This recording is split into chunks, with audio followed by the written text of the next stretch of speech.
Okay, good morning. We're going to get started. I know everybody had the ethics at 10 o'clock, and there's other meetings going on, so we want to be courteous and respectful of people's time. So we will begin the meeting. I want to call the meeting to order. Reminder to members that this meeting is being recorded.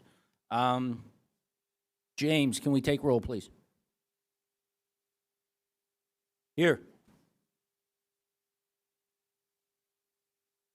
Venom. Jess, you here? Yeah. You got a microphone, James? We can't hear you.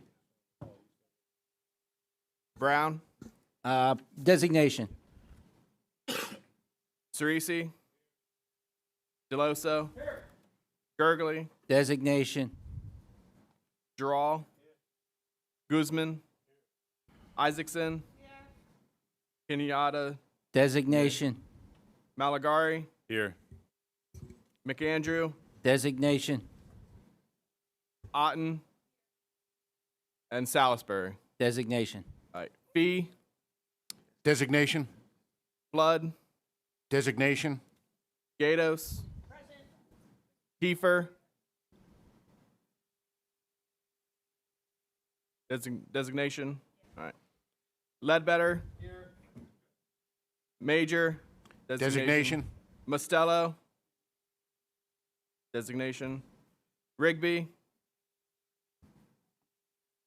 Smith, Stats, Here. and Stare.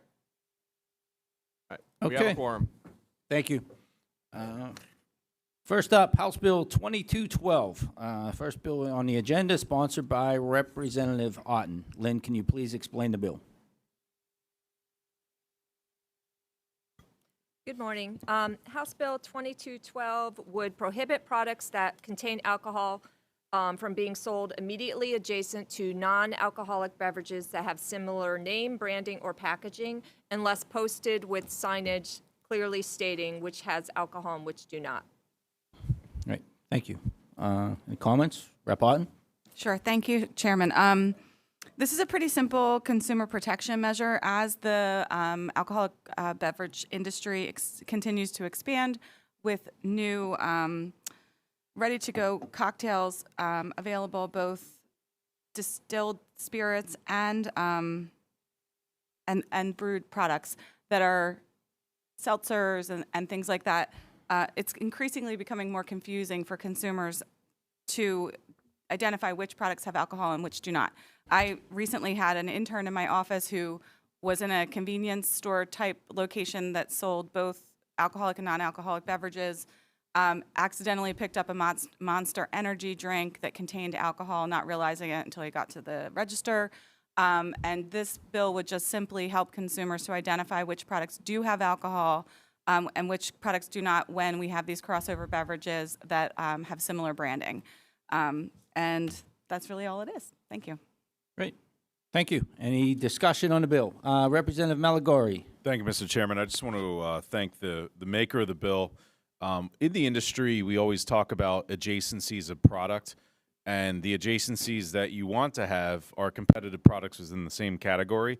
However, when it comes down to having adjacencies of non-alcoholic and alcoholic right next to each other, there are a lot of problems that can lead to that.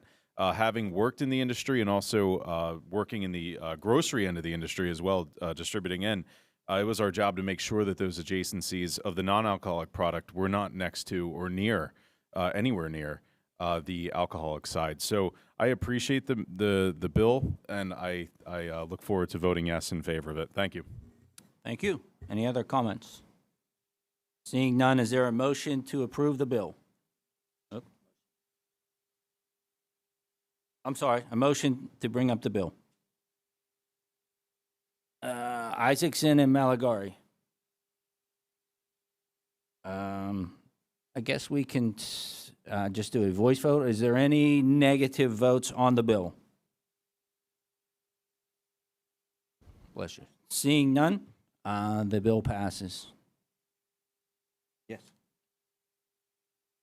Chairman Deasy, I just want to mention for the record that we have been joined by Representative Kiefer. Gotcha. Thank you. I apologize. I missed that. Next up, we will move on to House Bill 2068. sponsored by Representative Bizarro. Lynn, can you explain the bill, please? Okay.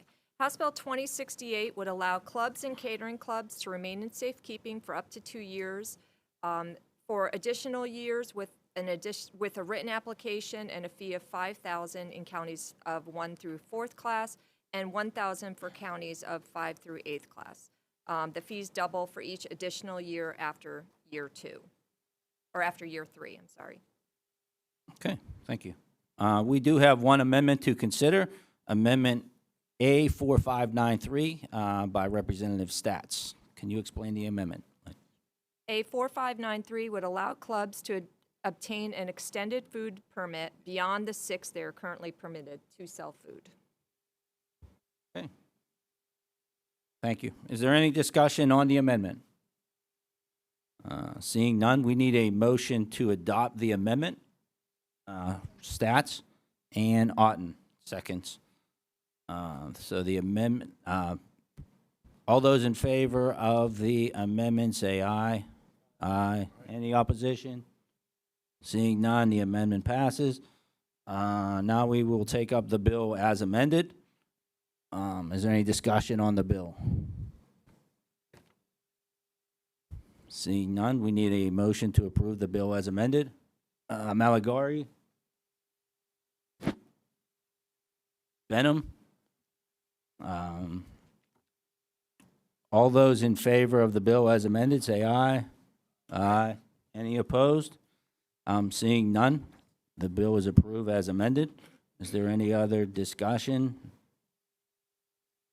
Seeing none, before we do adjourn, I want to thank our staff from both sides. We're very fortunate to have great staff who work together and try to find common ground. Some of these bills, there's some complicated issues, and they reach out to all the stakeholders, find their concerns, and I just want to make sure we publicly acknowledge the great work that they do. So with that, motion to adjourn?